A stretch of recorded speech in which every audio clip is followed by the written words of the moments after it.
Welcome back, guys. We are just about done with our Brothers War Limited set review.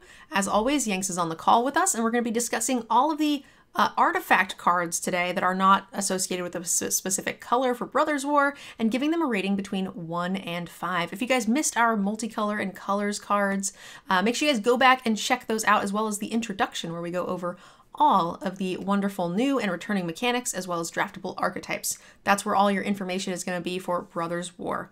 Thank you guys for stopping by. Let's jump in. Yanks, welcome back, by the way. Glad to be here for one of the last videos. We got Aeronaut's Wings starting us off here for our first colorless artifact card. 2 mana for an equipment. Equipped creature gets +1/+0 in flying and 2 to equip. These cards are often very cuttable, but I do find that they can win some games when played. So I feel like this is a 23rd playable card. What do you think, Yanks? I never liked these cards, and they always play better than I think they do. Yeah, and they always kill you way more than you expect, right? Yeah, I mean, I expect to lose games to cards I think are bad cards, and I still think they're bad cards. I don't think these are bad cards anymore. I think they're just actually better than I give them credit. Yeah, I find this card to be like a 2-ish, a little bit higher maybe in green decks where you have some big creatures that want to be flying and can end games quickly. But definitely a playable card in just about any deck if you have the room. Yep, and also great flavor text, which I will read this time. Volunteers rarely questioned why the airborne battalion always seemed to be recruiting. That's pretty good. 2, we are in agreement? Yeah, I like it as a 2. I'll let you take the next one. Argivian Avenger. It's a 6-mana 5/5 artifact creature shapeshifter. Pay 1 until end of turn. It gets -1/-1, and gains your choice of flying, vigilance, death touch, or haste. That's kind of cool. It's a little on the pricey side, but you can use Power Stones to cast it, and then you could just give it anything you want. You can give it +1 to give it flying, and then you give it vigilance, which is cute, and you can do the thing if they try to, like, you know, double block it, you could just pay 1, give it death touch, and kill everything. Yeah, I think because of the Power Stones, the cost is not outrageous here. This is a good card. What do you think? Yeah, I think it's pretty good. I mean, you're probably most often, I would think, going to use flying to be able to get through as a 4/4 flyer. That's pretty good. But the option to get in as a 3/3 flyer and have a 5/5 blocker is vigilance, or yeah, you know, death touch to, like you said, trade with multiple things. Yeah, it's super versatile. I like the idea of, like, paying 2 mana for flying and vigilance, and then it just goes back onto the ground. You have a nice fat blocker, and you call it a day, right? Like, your 3/3 flyer is now racing their 4/4 quite well when it comes to stats on the board. So I think this card is good. I'm pretty happy to play this with, you know, even the smallest amount of Power Stones, or just as my top end in any deck. 6 mana is not unreasonable, and this is very flexible. So I'm going to give this like a 3. Yeah, it is not an efficient card, but what you lose in efficiency, you gain in flexibility. Absolutely. Cityscape Leveler, an 8 mana construct. It's an 8/8 with trample. That says whenever you cast this spell and whenever Landscape Leveler attacks, destroy up to 1 target non-land permanent. Its controller creates a tapped Power Stone, and you can unearth it for 8. So it's a monster golem, but Meteor Golem costs 7, and it's a 3/3. This is an 8/8 with trample for just 1 more, and it unearths. Huh? I mean, it's a mythic, but holy smokes, this is fantastic. Yeah, it's costs 1 more, but you get the Power Stone. It's a hell of a lot bigger, and it keeps doing it every turn. It keeps blowing things up. Well, you don't get the Power Stone. You blow. Sorry, they get the Power Stone. Yeah. So there's a little bit of a downside there, but yes, true. I think I'm happy to kill their giant dragon idiot, to give them a Power Stone they probably won't have much use for, call it good, and then do it again after they find an answer for this, and I've domed them for like a bunch of trample damage. Yeah, this card is fantastic. The fact that it ETBs and kills whatever I want is a 5. Yeah, this is just a 5. This is probably the best card in the set. Oh, it's very late and I've been streaming 11 hours, so I don't remember 4 cards ago, but I mean, yes, it's very good. I don't think we've had very many 5s, so I don't think we've hardly had any. I think I have had 1 and you have had 0. Yeah, so there you go. It's my first 5. So you must be right, Yanks. You absolutely must be right. Energy Refractor, 2 mana for an artifact that says whenever it enters the battlefield, draw a card, and you can pay 2, add 1 mana of any color. Great for 3-color fixing, which there's not a ton of outside of green in the format, and it replaces itself, so not anything bad there. It'll trigger your artifact DTBs. It'll also be a good artifact sacrifice should you have any of those synergies.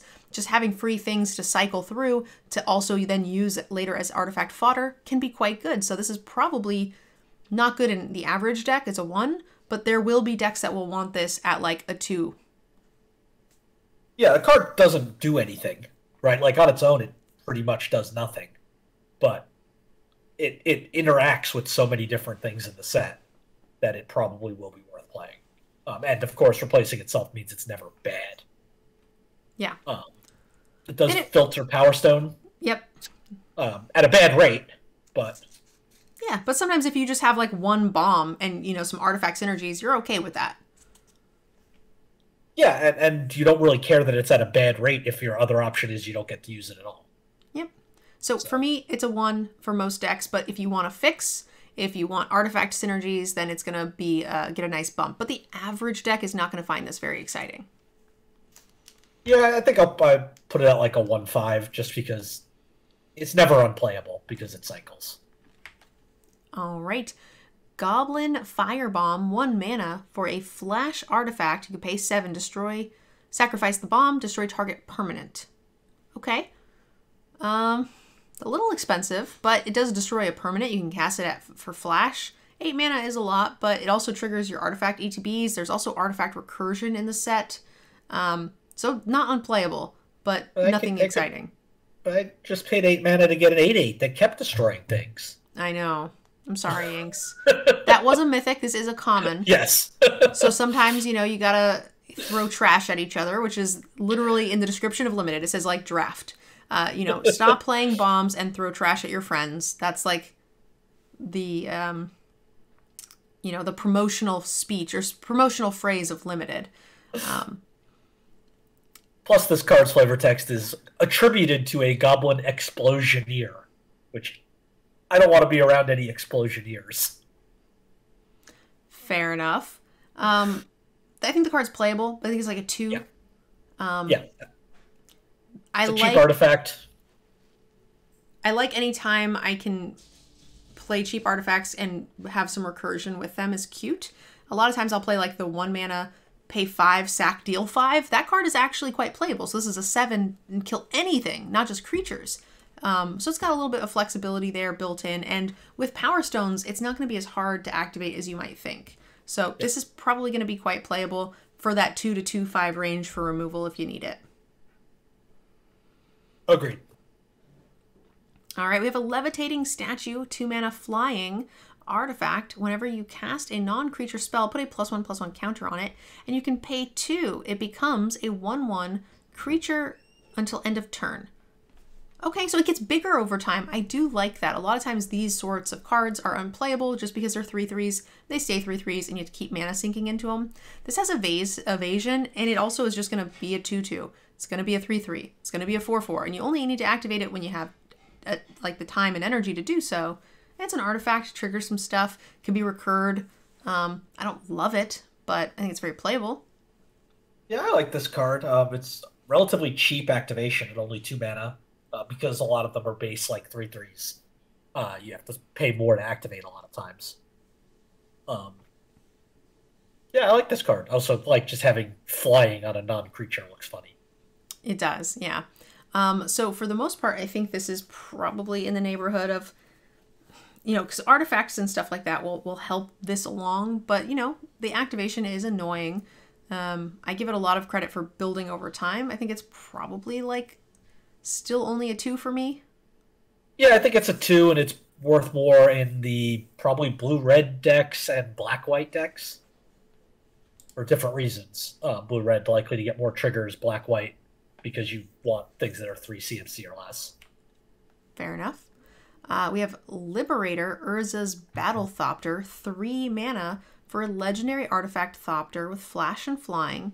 It's a 2/1 that says whenever you cast a colorless and artifact spells, as you may cast colorless and artifact spells as those they have haste.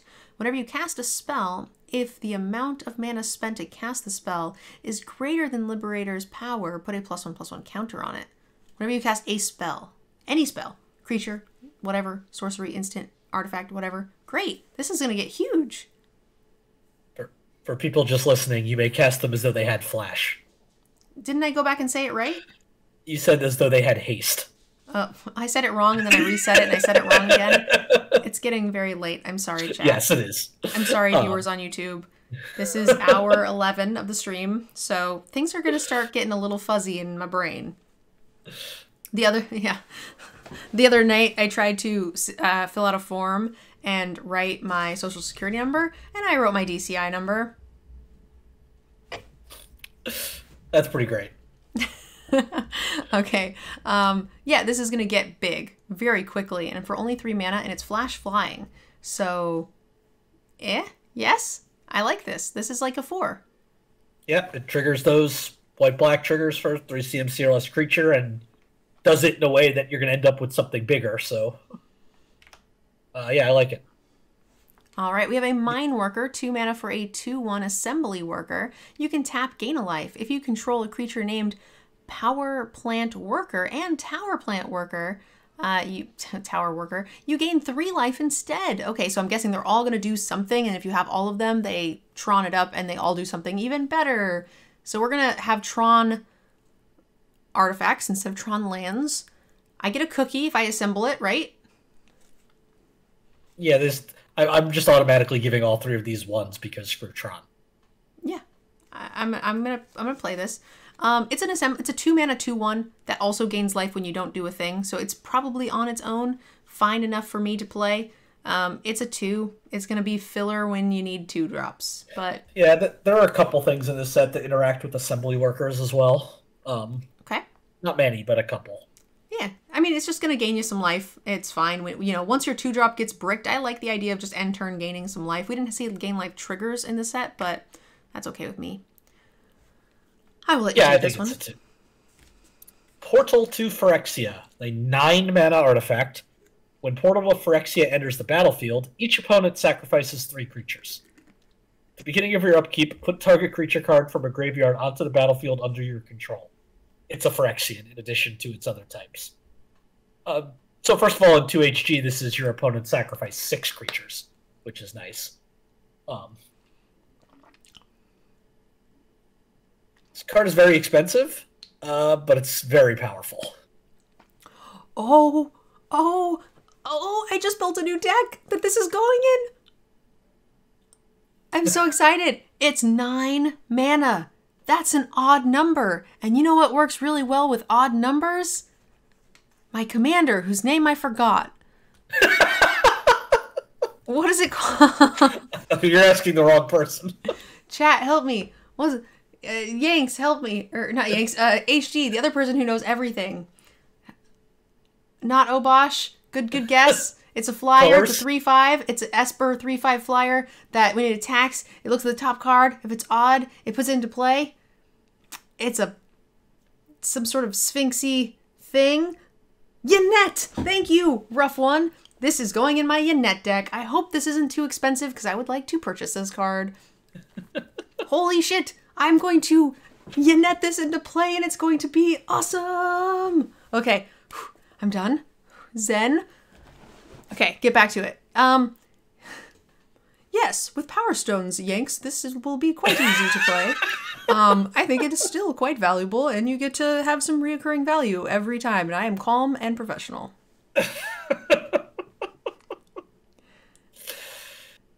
Yeah. Yeah, this card's super powerful. Power Stones help to cast it. I don't know. I'm flustered now. Oh man, I hope I open one of these at the pre-release. I have a feeling this will not be an expensive card, because it has no hope of seeing constructed play at 9 mana. You underestimate the EDH people. Yeah, that happens for out-of-print cards, not so much in-print cards. Okay, so, rating-wise, I mean, each opponent sacrifices 3 creatures is kind of a lot. I'm assuming you have ramp when you can do this. Like if you have a no Power Stone deck, get out of here. We're not thinking about that. But for the medium Power Stone decks, I think it's playable. And if you have a Power Stone deck, like an actual one, this is fantastic. Probably like a split rating, right? It's like a 2 in most decks, because everything will have like 1 or 2 Power Stones kind of thing, nothing too crazy. And in a Power Stone Simic deck, we're looking at like a 4? Yeah, I think that's about right. And for people in chat, Tron doesn't count. That's not real.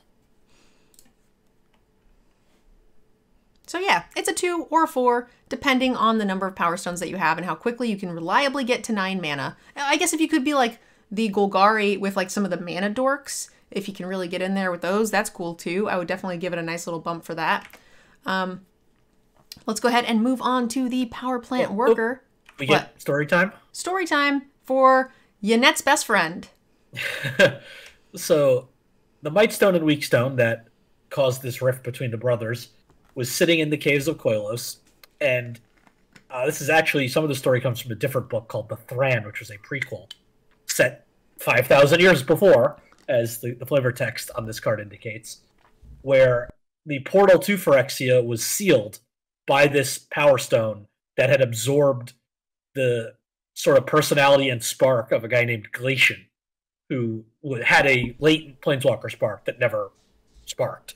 And then the brothers fighting over the stone and basically splitting it in two and removing it from its pedestal took away the seal on this portal. And that's what let the Phyrexians back in to Dominaria. Oh, that's a good one. Good knowledge. I like that. Yep. Go Yanette! Power Plant Worker. So we have another one of our workers to go with our 3-card Tronny combo. We have a 5-mana 4/4 that says pay 3, Power Plant Worker gets +2/+2 until end of turn. If you control the other 2, put 2 +1/+1 counters on Power Plant Worker instead. That's pretty cute. 5-mana 4/4 is not out of the realm of reason with a nice little pump ability, and that pump ability is not super expensive. Activate only once per turn, so that's okay.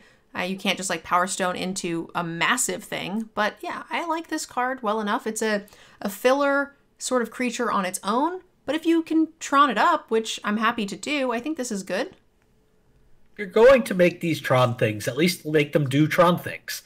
That they should do 1 of something, and if you have all of them, they do 3 of something. Or 2 of something. Like I will forward you the R&D application, Yanks. The card's fine. I don't really want to be playing this, I guess, without all 3 of them. But you could do worse. I feel like I'm playing 1 or all 3 of them in the same deck. The deck that is short on playables. Because if you have all 3 of them, you're still not likely to have them all on the same at the same time, right? Translation, I am playing them in the same deck. The bad deck. You know what? I'm going to sit at a table where nobody's going to draft them, and I'm going to have like 4 of each, and it's actually going to be glorious. It'll be great. Rating-wise, I think it's like a 2. It's a very filler. Whether you have all of them or not, it's totally fine, but nothing exciting. Agreed.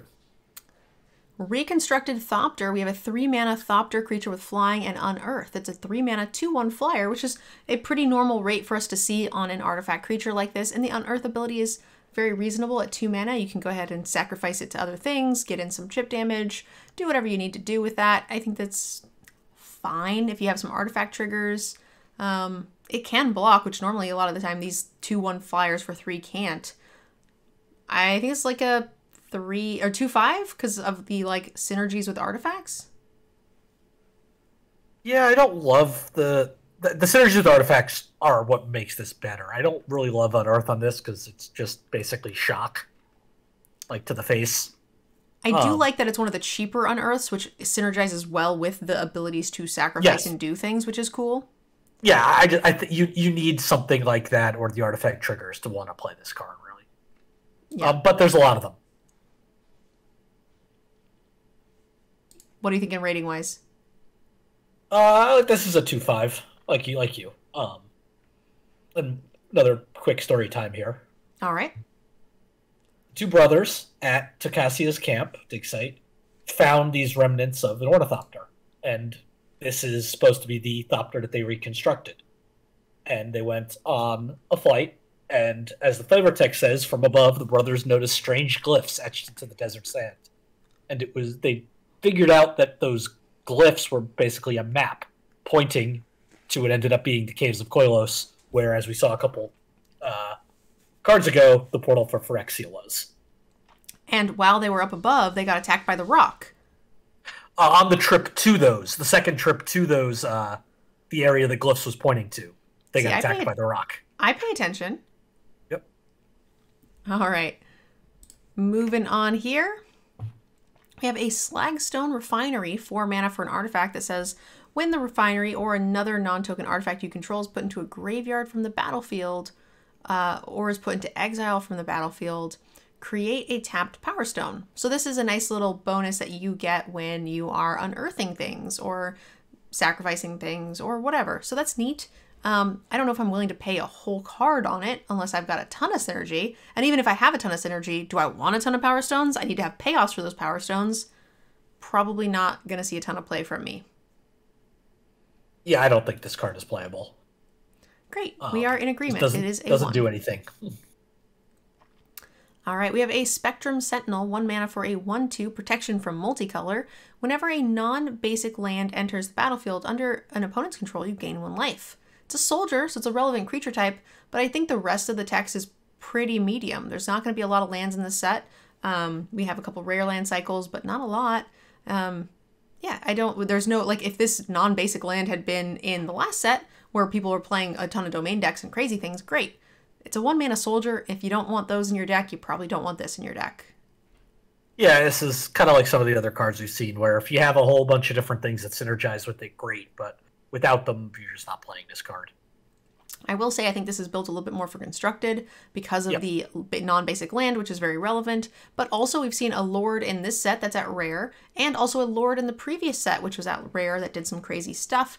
And you definitely want to be curving out into your soldiers 1, 2, 3. This is a great way to do it. It's a very powerful soldier at 1 mana. It's just not impactful enough for limited. Yep. So I'm going to give it a 1.5. Unless you want the soldiers, you're not going to play it. Agreed.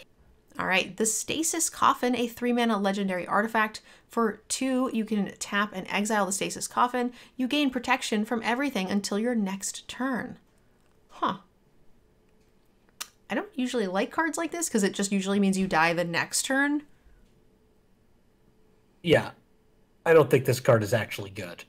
I don't think so either. Yeah. It is fantastic from a story time perspective, though. Great.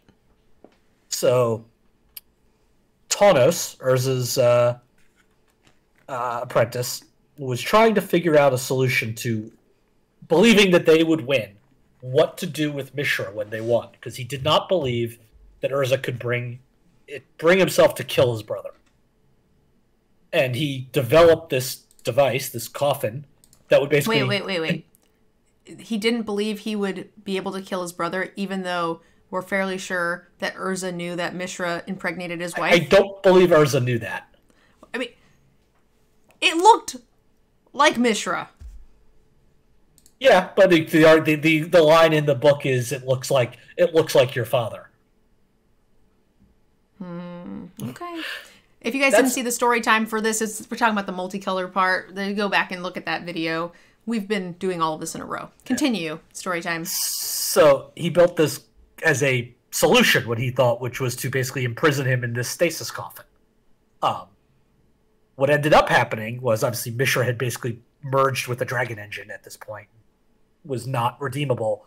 But when Urza was about to blow up the Silex, and for everything, he basically told Tawnos, get as far away as you can, find the deepest cave, the sturdiest wood, whatever, and hide behind it. And he couldn't get far enough away, so what he did was he put himself in the coffin and survived that way, despite being pretty close to the epicenter of this worldwide cataclysmic event. And then since Urza survives as a planeswalker, he finds the coffin and releases him from it at the very end of the story before he starts planeswalking. So what I'm hearing is they were going to freeze him in Carbonite? Yep, pretty much. Okay, moving on. I don't know which story came first. What are we giving this card, though? Oh, someone said this is the plot line for Indiana Jones. Indiana Jones 4, where he survives a nuclear blast by hiding inside a refrigerator. Okay. Yep. Sure. That is also what that is. Yep. They probably took that for. So this came from Star Wars, and then that came from this. Great. I think it's a 1. It's not really playable. I agree. Next card is the Steel Exemplar, 5 mana for a creature wizard. It's a 4/4 with trample. Wizards very rarely have trample. Steel Exemplar enters the battlefield with 2 +1/+1 counters on it, unless 2 or more colors of mana were spent to cast it. Oh, so this is a colorless card built for a monocolored deck? Yep. Huh. How about that? What a weird oxymoron. Sure. 5 mana 4/4 with trample, probably fine rate on its own. If you... Oh, or you could just spend 5 Power Stones. What if you could pay like 2 forests and 3 Power Stones? Done. Yep, that works too. It doesn't even need... Okay, this is fine. This is way better. That's going to be easy to do, no problem. You'll just have 2 or 3 mana of whatever your secondary mana base is, and then you have a couple Power Stones lying about, and this is just a 5 mana 4/4 6/6 trampler. I'm into it. It's great. Yeah, I think this card is very good. It does work for what you were saying in monocolor decks, and we've seen some cards encouraging those. But, Power Stones work just as well. Yes. So rating wise, I think this is like a 3-5 if you have stones. It's like a 3 in the average deck. Yeah, I think it's a 3 and could play up. All right, the Stone Brain, 2 mana for a legendary artifact. 2 and it's tapped to sack it. Choose a card name. Search target opponent's graveyard, hand, library for up to 4 cards with the name of the name and exile them. That player shuffles, then draws cards for each card exiled. We've seen this ability before. I don't know if it was on an artifact or not. I think it was on a spell. Yeah, we've seen it on black spells in the past. I don't know if Surgical does the same thing, but I know I've had... Oh, I think there was something else that did something... whatever, I forget. Very recently we had something like this. We had Legion's End, which targeted a creature and then searched for the rest of them. Okay. We've had a couple spells like that, but... This is a sideboard card. If you find out your opponent's running 2 of anything, that's fine. I'm not really interested in paying a whole card and 4 whole mana to get the information. So you got to kind of know that they have multiple spells in their deck to try to get those out. But and then also the side note of also just getting to look at their hand. So I'm probably gonna pick this up kind of late in the draft as a freebie, and then wait until I find out they have some mythic dragon, and then board that in. Yeah, you can also pay 4 mana to remove all forests from their deck, or for 4 forests from their deck, or like just hit a bunch of lands, and potentially take them out of their hand too, which could hurt. It does not say non-land or non-basic land. Yeah, but then they get to redraw those, and I'm assuming they're going to hit some number of lands. Yeah, I'm not saying that's a good play, but it is a play. Yeah, I'm indifferent to that play. Camera. It's much more useful in like an older format to hit like a, play set of shock lands or something out of their deck or something like that. Yes, certainly true. Or it could cripple you, but. If I think I can hit cards out of it, or if I can get a bomb out of their deck and just stop them from drawing it, or rip it out of their hand, then great. And also then you get the bonus of just knowing what their hand is for the whole game, or for the foreseeable future of the game. And I'm okay with that, but sideboard 1. Yeah, I'm not even sure I'm ever bringing this card in, because even if you pull a bomb out of their deck, you've just 1-for-0'd yourself. Well, you get to know their hand, and maybe you get it out of their hand, but yeah, but even still, they get to redraw. Yeah, it's always card disadvantage. Yeah, I still like my opponent not drawing dragons. I agree with that. Stone retrieval unit, 4 mana for a construct 2/3 that says when it enters the battlefield, create a tapped power stone. This went to the literal naming group. Yeah, it does retrieve a retrieval unit of a stone. Yep. It's a unit that retrieves a stone. I mean, that makes sense for robots. That's Oh, kind of yeah. how they name robots, so I'm fine with it. My camera still won't quite focus. I don't know what's up with it. Your camera's sleepy. It's as sleepy as I am. It's a bad rate. Do you want stones? Yes, great. If not, no, fuck it. Whatever. Yeah. There are going to be way better ways to get power stones. I agree. It's like a 2. If you need it, fine, but hopefully you do not. Sushi Cave Guard. 8 mana for an 8/8 Vigilance and Ward 4. When it dies, add 8 colorless until the end of turn. You don't lose this mana as steps and phases end. Oh, that's cool. You should keep it forever. Yeah, it's a callback to, believe just the original card was just called Suchi, which did something, when it died, it gave you 4 mana, but it didn't stay in your pool. Okay, I'm a fan of this card. What do you think, Yanks? It's expensive, but we've seen lots of expensive stuff in this set. I think we're going to be playing expensive cards, especially artifacts, so I don't care too much about the death trigger because you have to have stuff in your hand worth spending mana on, but it's nice. At least you're not losing your investment. Yeah, also, if your deck has a lot of things that want to dump mana into abilities, then this is kind of cool. Like your assembly workers. And Ward 4 is a pain. It is a pain. Yeah. This is like a 3, maybe only because it just doesn't have trample. So it just gets... It's hard for it to get through, really. I like a 3. It also needs to be in a deck that's got some power stones, and if it just doesn't, then you're probably just cutting this. So I agree. I think average playability, like it's going to... Power level will average out to be a 3. I like that. Yep. Supply drop. 3 mana for an artifact with flash. When it enters the battlefield, target creature gets +2/+2 until end of turn. You can sacrifice it to draw a card. Oh, so a little combat trick that lets you draw. It's sort of expensive, but it also triggers your artifacts and is great for recursion for artifacts. All of these things I like in the right deck.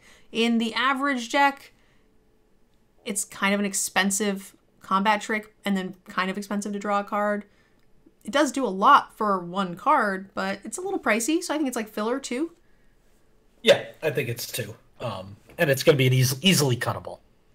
If I also have artificers that are triggering flying when they ETB, things like that, great. If I can do multiple levels of things, then that's cool. I'll give it a bump. But for now, I'm going to keep it at the 2. Swift Gear Drake, 5 mana for a flying haster. It's a 2/4 that says when it enters the battlefield, put up to 1 target card from a graveyard to the bottom of its owner's library. So you're going to get rid of their unearth. You're going to up your creature count, put back in your most valuable card, and then possibly shuffle it in would be cool. There's some flexibility here. It's a little expensive for my taste, but... I think this is just too expensive. We've got a lot of places to put mana in this format. I agree. I think things like this are good when you have like an excess number of power stones in a deck and you're just fine with running a really high curve. If this just kind of looks like a 3-drop in your deck because of the number of power stones you have and your curve kind of starts at 5 and goes to 10, then this might see some play. But in the average deck, I don't think I'm happy to be running this. Yeah, I could see it having a place there. 1.5? 1/5, yep. All right. Symmetry Matrix. We have a 4 mana artifact. Whenever a creature with power equal to its toughness enters the battlefield under your control, you may pay 1. If you do, draw a card. I mean, it's Go ahead. So I have no idea how many creatures that applies to in the set, but what I do know it applies to is 1/1 soldier tokens. Correct. And there's no like limit to this, and you can pay colorless. There's a home for this, but you need to have like a lot of things that are going to trigger it. And preferably cheap things. Agreed. Yeah. The average deck probably is not happy to play this. It's probably like a 1/5, and then it's probably plays up to a 3 in the right deck where everything triggers it. In the right deck where everything triggers it, or like the aggressive deck that is needs to refill, and is already on the board on turns like 1, 2, 3, so you can survive taking 4 off if need be. Yeah. And then 5, 6, you play 2 spells, like 2 cheapies that redraw. Yeah, That could be yeah. good. Yeah, I like that. Um, but yeah, I think most decks aren't playing it, but the ones that do, you're going to be scared to see it come down. Thran Power Suit, a 2 mana artifact equipment. Equipped creature gets +1/+1 for each aura and equipment attached to it and has ward 2. So it automatically gets +1/+1 and ward 2. If you have anything else, great. And it has equipped 2, not a huge, not super expensive, but you got to be running a lot of auras and equipments, which I don't tend to. And nothing I've seen has blown me away except for like some of the rare ones. Yeah, the rare equipment's been the only ones we've really been interested in. This card is fine. Like, it's not super expensive. It triggers your 3 CMC stuff. But it's low impact because you're not going to be playing a lot of auras and equipments. I'm going to give it a 2. Yeah, that sounds about right to me. It's a filler card if you have room, but for the most part, I don't think we're playing it. Thran Spider, 3 mana for a 2/4 with reach. I'm in. Let's go. When it enters the battlefield, you and target opponent each create a tapped Power Stone. 7, look at the top 4 cards of your library. You may reveal an artifact card from among them and put it into your hand. Put the rest in the bottom in a random order. You know, there's a couple of cards that have put a certain card from a graveyard into your deck. It is kind of important to note that there are quite a few of these abilities that look at the top X cards and put them back onto the bottom. It's going to cycle through. So if you happen to have some big demon, that's just kind of a nice bonus. You're eventually going to cycle back through and get to it, which is cool. Yeah, this card is decent. I actually just wish it didn't have the second ability, like the Power Stone ability at all. Yeah. I hate cards like this that will give your opponent the chance to use the resource first. Yeah, it's a plus and a minus, right? Like they have the ability to use it first, but likely if you're playing it, then you're a little bit more likely to want the Power Stone. I think oftentimes maybe your opponent just won't have any ability to use it. Like their next play is possibly just to play a 4-drop creature that's not an artifact.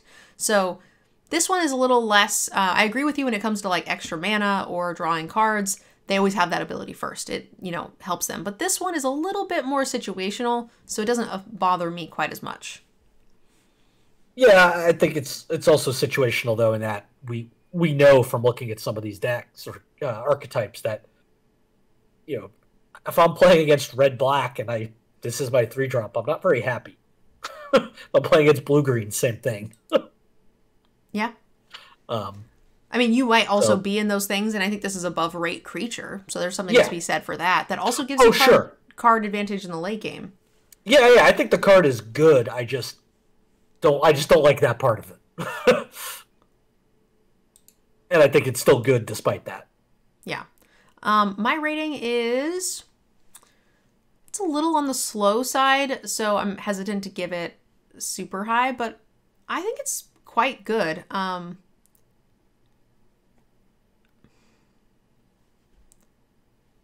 It's like a 3/5. I say I have it at a 3, which makes sense given our disagreement on that one ability. Yeah.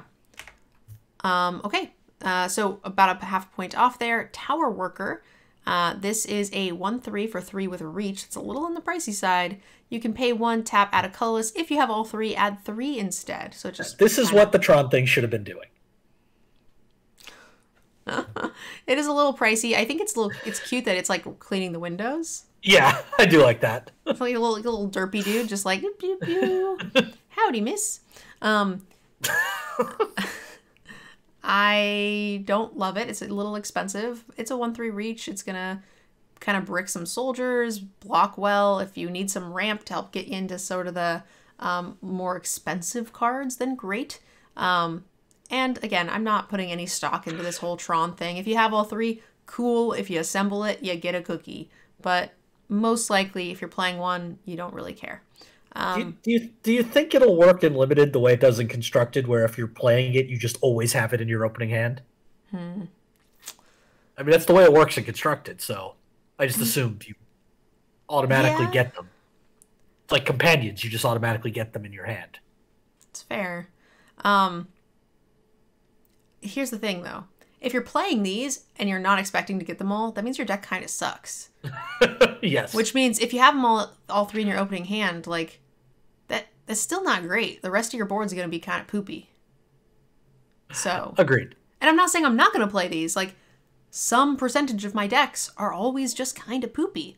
Most of them are usually just all poopy. So it's going to see a ton of play. Don't get me wrong. But, like, I'm also just not scared of it. Like, I don't think assembling Tron is, like, the, crazy blue eyes white dragon of whatever nonsense that's just going to obliterate the game. This is just a fun meme that I hope to assemble. Yeah, and actually this one I don't mind at all because the ramp is going to be useful in a lot of decks. Absolutely. But still, it's probably like a 2. Yeah, I like it at a 2, maybe a 2-5 if you really need the help going tall. If you've got some nice prototypes and some good abilities to trigger, then that's cool. And that is it for the artifacts. We're going to finish up the colorless with the lands. So we have the rest of our pain lands. If you guys saw our introduction, we talked about it. We had 6 in the last set in the Dominaria United. And now we have the next 4 of our pain lands with Battlefield Forge. This set doesn't feel like a very 3-color set to me, so the duels are a lot less important, which is why we're seeing them at rare. They're nice to pick up if you can. I'm not picking them over any relevant card for my deck, right? It's interesting because you don't need them to splash like you did in other formats, but there's just no land fixing. So just having even just one duel in your deck helps make your mana base, even a 2-color deck, so much better.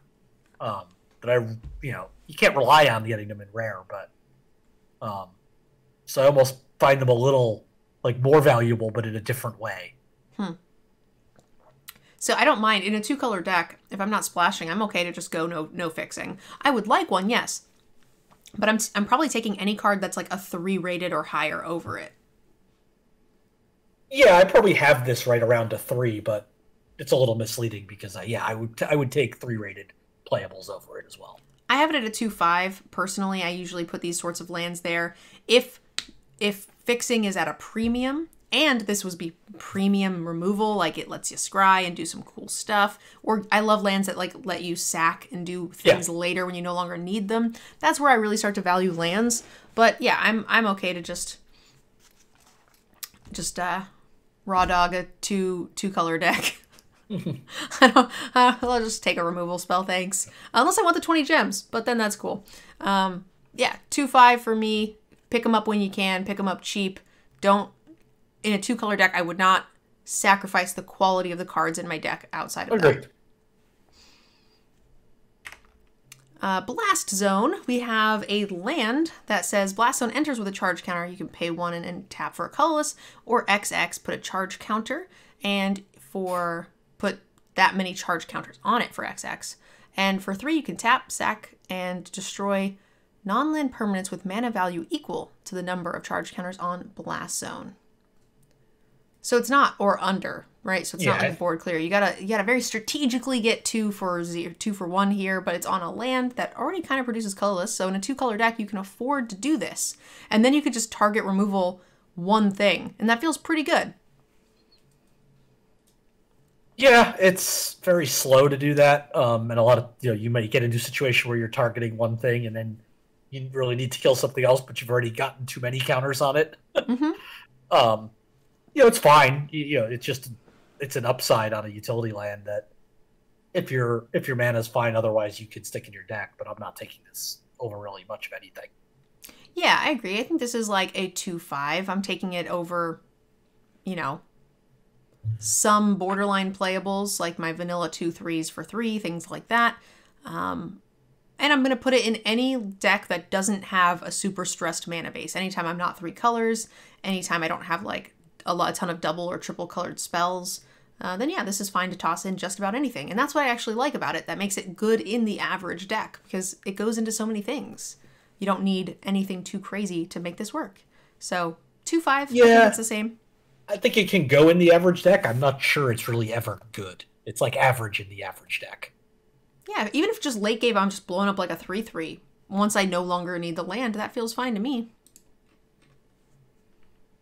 Yeah, I mean, you've spent effectively 8 mana to do that. So yeah, so the premise is that like you play it as a land, you're curving out with it when you need it, and then at the end of turn you're just like, oh, I'll just add one counter. Oh, end turn, add one counter, because you just have the excess mana, which is nice. And then eventually you can just blow something up that's reasonable. Yeah, I think it's playable. I just don't think it's really ever good.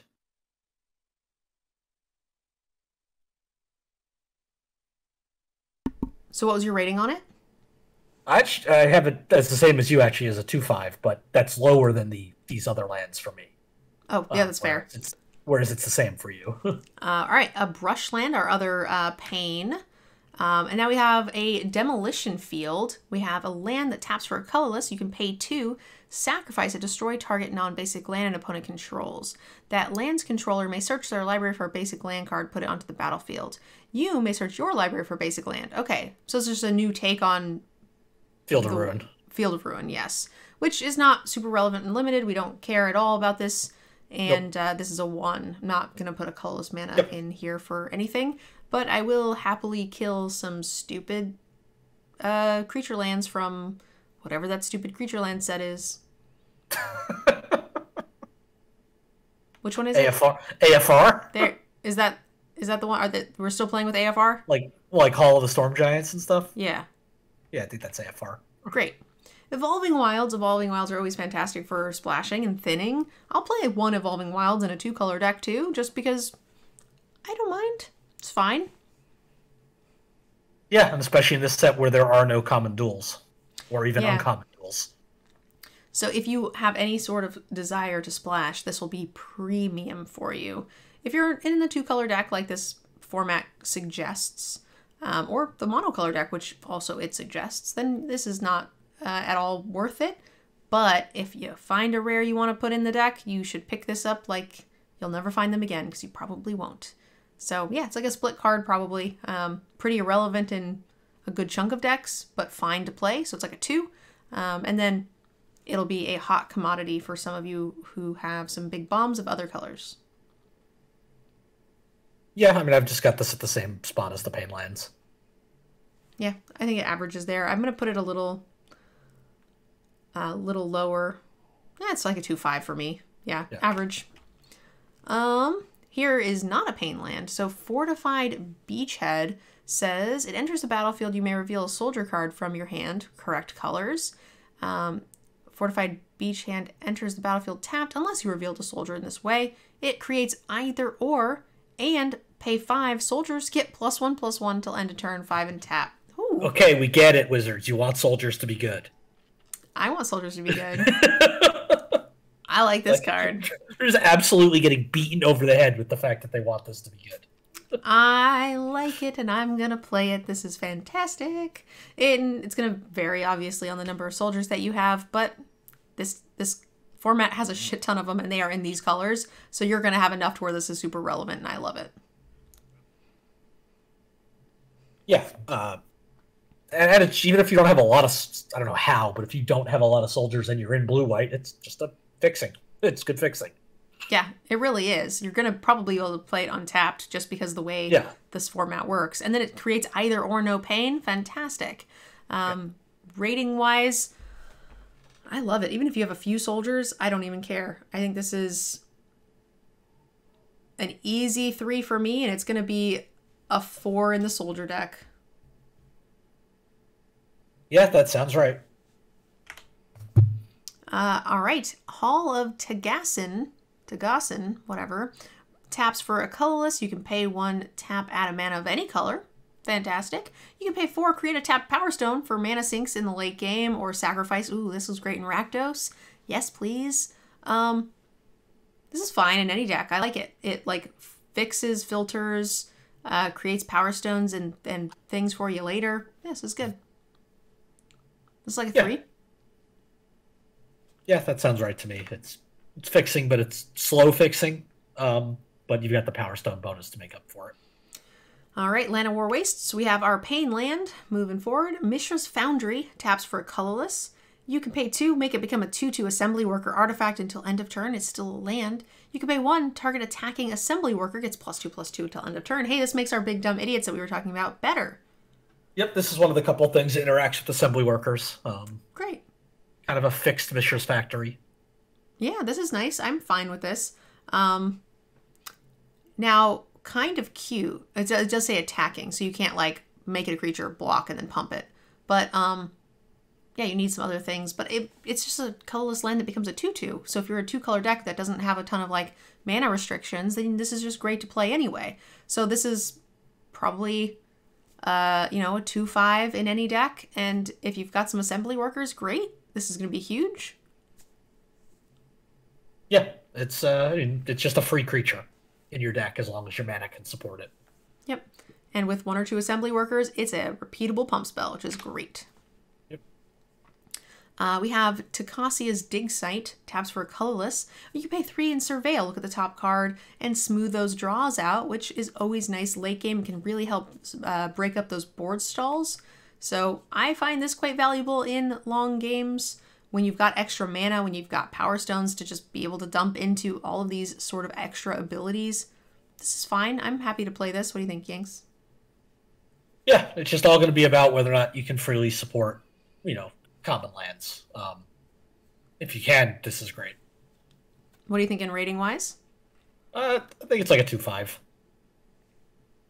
All right. I am on board for that. If you have some Power Stones to make the ability to pay for this pretty regularly, yep. I'll bump it up to a 3. Agreed. Underground River are another pain land. And that is it for our normal lands. We went over this in the multicolor because the modals are multicolor. So if you guys want to hear about this land, go check out the multicolor set. All right, that's it, guys. We are officially finished with all of the Brothers War crazy limited set review. Yanks, thank you so much for joining us. Happy to do it. This set looks fun. It does. Thank you guys so much for watching. Don't forget to leave me a comment down below. Let me know what you guys think of the format, and we'll see you guys in the next video. Bye, guys.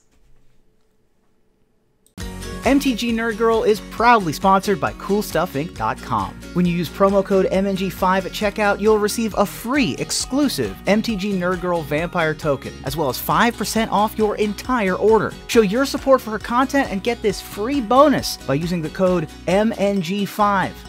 Only at CoolStuffInc.com. Cool stuff in stock.